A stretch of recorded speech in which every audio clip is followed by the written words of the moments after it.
Hello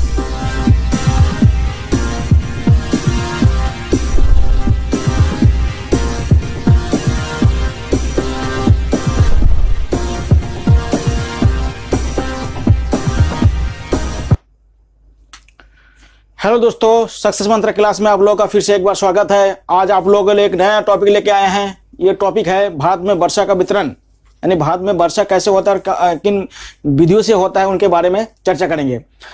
इस video को देखने से पहले इस चैनल को सब्सक्राइब करिएगा और अधिक से अधिक लोगों को शेयर कीजिएगा। ठीक है, अब देखते हैं हम भारत में वर्षा का वितरण किस प्रकार से होता है उनके बारे में चर्चा करते हैं। देखिए, वर्षा होता क्या है। देखिए, वर्षा का मतलब होता है कि जब बादल ऊपर पहुंचता है, जब बादल ऊपर पहुंचता है तो क्या होगा, बादल जब ऊपर पहुंचेगा तो बादल क्या होगा, ऊपर जाने पर क्या होता है, वायुमंडल क्या होता है, ठंडा हो जाता है। ठंडा हो जाने के कारण क्या होता है, ये ठंडा हो जाने के बाद ऊपर जाके क्या होता है, ये संघनन हो जाता है। क्या होता है, संघनन होता है। और संघनन के क्रिया के माध्यम से क्या बनता है, ये ठोस बन जाता है। संघनन होगा तो क्या होगा, देखिएगा हमारे जो घरों में इस्तेमाल होता है फ्रिज, फ्रिज में भी क्या होता है, जल का संघनन होता है, तभी क्या होता है, वो जमता है। ठीक है, तो उसी प्रकार से क्या होता है, बादल जब ऊपर पहुंचता है तो क्या होता है, संघनन हो जाता है। और संघनन के माध्यम से क्या होता है, ये ठोस में बदल जाता है। और ठोस में जब बदल जाता है तब गुरुत्व बल के कारण क्या होता है, ये पृथ्वी की तरफ क्या होता है, बूंद बूंद के रूप में गिरने लगता है। और इस बूंद के रूप में जब गिरने लगता है तो भी क्या होता है, उसी को क्या होता है, वर्षा कहा जाता है। फिर से देख लिया, वर्षा क्या होता है। देखिएगा, जब बादल ऊपर पहुंचते हैं तो बादल क्या बन जाता है, संघनन करते हैं। और संघनन के माध्यम से क्या बन जाता है, ठोस बनता है। और ठोस क्या होता है, ठोस जब बादल बन जाते तो क्या होता है, गुरुत्व बल के कारण क्या होता है, यही ठोस जो बादल होता है वो क्या होता है, वर्षा के रूप में यानी पानी के बूंद के रूप में नीचे गिरने लगता है। और इसी को कहा जाता है वर्षा। अगर एक बात आप लोगों को सुनी होंगे कि वर्षा का जो बूंद है वो गोलाकार होता है। बताइए, वर्षा का बूंद गोलाकार क्यों होता है। देखिए, इसका मुख्य कारण क्या होता है, उसका मुख्य कारण तो होता है सरफेस टेंशन। यानी क्या होता है, सरफेस टेंशन के कारण क्या होता है, वर्षा का बूंद क्या होता है, गोलाकार होता है। सरफेस टेंशन मतलब क्या होता है, पृष्ठीय तनाव। पृष्ठीय तनाव के कारण क्या होता है, वर्षा का जो बूंद होता है वो गोलाकार होता है। बहुत इंपॉर्टेंट है, इसको ध्यान रखिएगा, बहुत बार पूछा जाता है। तो सरफेस टेंशन या पृष्ठीय तनाव के कारण क्या होता है, वर्षा का जो बूंद होता है वो कैसा होता है, गोलाकार होता है। ठीक है, अब देखते हैं मानसून। देखिए, भारत में जो वर्षा होता है, यानी भारत में जो मानसून कहा जाता है, उन्हीं के माध्यम से क्या होता है, भारत में वर्षा होता है। अब देखिए, मानसून होता क्या है। देखिए, मानसून क्या है, अरबी भाषा का शब्द है। क्या है, अरबी भाषा का शब्द है। मानसून क्या है, अरबी भाषा का शब्द है। बहुत बार पूछा गया, इसको याद कर लीजिएगा। मानसून क्या है, अरबी भाषा का शब्द है। देखिएगा क्या हुआ था, सबसे पहले अरब व्यापारियों ने इस मानसून हवा की खोज की थी। सबसे पहले किसने मानसून हवा की खोज की थी, अरब व्यापारियों ने मानसून हवा की खोज की। उन्होंने बताया था कि ये जो मानसूनी हवा है ये 6 महीने के बाद क्या होता है, अपना रास्ता बदल देता है। पहले के 6 महीने में क्या होता है, ये मानसून स्थल से समुद्र की तरफ चलते हैं। जब स्थल से समुद्र की तरफ चलते हैं तब क्या होता है, वर्षा नहीं हो पाता है। जब मानसून क्या होता है, समुद्र से स्थल की तरफ चलते हैं, जब मानसून क्या होता है, समुद्र से स्थल की तरफ जाते हैं तो समुद्र से क्या होता है, जल का वाष्पीकरण जो होता है उसको लेके स्थल की तरफ जाते हैं। ठीक है, और ये अधिकतर क्या होता है, गर्मियों के मौसम में होता है। गर्मी यानी बरसात के मौसम में होता है। ठीक है, क्योंकि गर्मी और बरसात के मौसम में क्या होता है, हमारा जो उत्तर भारत होता है यहाँ पे क्या हो जाता है, यहाँ का क्या होता है, टेम्परेचर क्या हो जाता है, बढ़ जाता है। यानी यहाँ का टेम्परेचर जब बढ़ जाएगा तो यहाँ का क्या होगा, प्रेशर कम हो जाएगा। यहाँ का टेम्परेचर जब बढ़ जाएगा तो यहाँ का प्रेशर क्या हो जाएगा, कम होगा। जब यहाँ का प्रेशर कम होगा और यहाँ का जो प्रेशर, जो समुद्र का जो प्रेशर होता है वो क्या हो जाएगा, यहाँ का प्रेशर क्या होगा, बढ़ जाएगा। तो यहाँ का प्रेशर क्या होता है, बढ़ जाएगा। तो आप जानते हैं कि जहां पर अधिक प्रेशर होता है, अधिक दाब होता है, वहां से क्या होता है, कम दाब की तरफ क्या होता है, हवा का फ्लो होता है। नहीं, हवा क्या बहती रहती है। तो इसलिए अधिक दाब से कम दाब की तरफ क्या होता है, मानसूनी हवाएं बहने लगती है। अब देखिए, भारत में क्या है, मानसूनी हवाएं सबसे पहले क्या होता है, केरल में प्रवेश करती है। भारत में सबसे पहले मानसूनी हवा कहां में प्रवेश करती है, केरल में प्रवेश करती है। और कौन सी मानसूनी हवा होती है, उसको उत्तर पूर्व मानसूनी हवा कहा जाता है। उसको क्या कहा जाता है, उत्तर पूर्व मानसून हवा कहा जाता है। ये लगभग क्या होता है, 1 जून को क्या होता है, केरल में पहुंच जाता है। ये कहां पहुंचता है, 1 जून को क्या है, केरल में पहुंच जाता है। और केरल में पहुंचने के बाद क्या होता है, ये केरल के तट और जो पश्चिमी घाट है यहाँ पे बहुत ज्यादा क्या होता है, बारिश करता है। केरल के तट और पश्चिमी घाट में क्या करता है, बहुत ज्यादा बारिश करता है। लेकिन जो पश्चिमी घाट के जो समुद्र के जो विपरीत भाग होता है, जिसमें क्या होता है, विदर्भ का पठार वाला क्षेत्र आता है, यहाँ पे वर्षा बहुत ही कम होता है। देखिए, पर्वत का ऐसा भाग जिस भाग में वर्षा बहुत कम होता है उसको क्या कहते हैं, वृष्टि छाया प्रदेश कहते हैं। क्या कहते हैं, वृष्टि छाया प्रदेश। बहुत इंपॉर्टेंट है, इसको ध्यान रखिएगा। ये वृष्टि छाया प्रदेश किसे कहते हैं, पर्वतों का ऐसा ढलान जिस ढलान में वर्षा बहुत ही कम होता है उसको क्या कहते हैं, वृष्टि छाया करते हैं। ठीक है, और जहां पे वर्षा ज्यादा होता है उसको वृष्टि छाया प्रदेश नहीं कहा जाता है। तो यह हमारे जो पश्चिम घाट में क्या होता है, पश्चिम घाट के जो पश्चिम साइड में है इसमें वर्षा ज्यादा होता है, लेकिन पूर्वी साइड में देखिए, ये पूर्वी साइड है, पूर्वी साइड में बहुत ही कम वर्षा होती है। तो यहाँ पे क्या होगा, इस प्रदेश को क्या है, वृष्टि छाया प्रदेश कहा जाता है। आप जानते हैं कि इस प्रदेश, इस क्षेत्र में जो विदर्भ का जो मरुस्थल है या विदर्भ का जो पठार है, ये जो पठार क्षेत्र में है यहाँ पे कम वर्षा के कारण क्या है, ये पठार बना हुआ है। ठीक है, देखिए आगे जब हम देखते हैं तो मानसून क्या होता है, ये बंबई या महाराष्ट्र से क्या होता है, गुजरात और राजस्थान की और क्या होता है, मानसून हवाएं बहने लगती है। लेकिन क्या होता है, गुजरात के बाद जब ये राजस्थान में पहुंचती है तो राजस्थान में एक पर्वत है अरावली पर्वत, और अरावली पर्वत के समांतर जब मानसून पहुंचते हैं तो इसमें कोई अवरोध ना होने के कारण क्या होता है, राजस्थान में बहुत ही कम वर्षा होता है।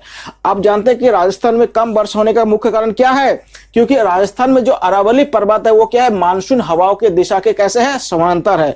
जब मानसून हवाओं के समांतर जब ये अरावली पर्वत है, इसलिए क्या होता है, यहाँ पे क्या होता है, बादल को रोकने के लिए कोई अवरोध नहीं हो पाता है। जब अवरोध नहीं होगा तो ये क्या होगा, यहाँ का मानसून पूरा आगे चले जाता है। और आगे क्या है, हिमालय पर्वत है, और हिमालय जो पर्वत है तो हिमालय पर्वत से टकराते हैं, और हिमालय पर्वत से टकराने के कारण क्या होता है, हिमालय में क्या होता है, जो बृहद हिमालय के इस साइड के यानी जो दक्षिण वाली भाग है उसमें क्या होता है, बहुत ज्यादा बारिश होता है।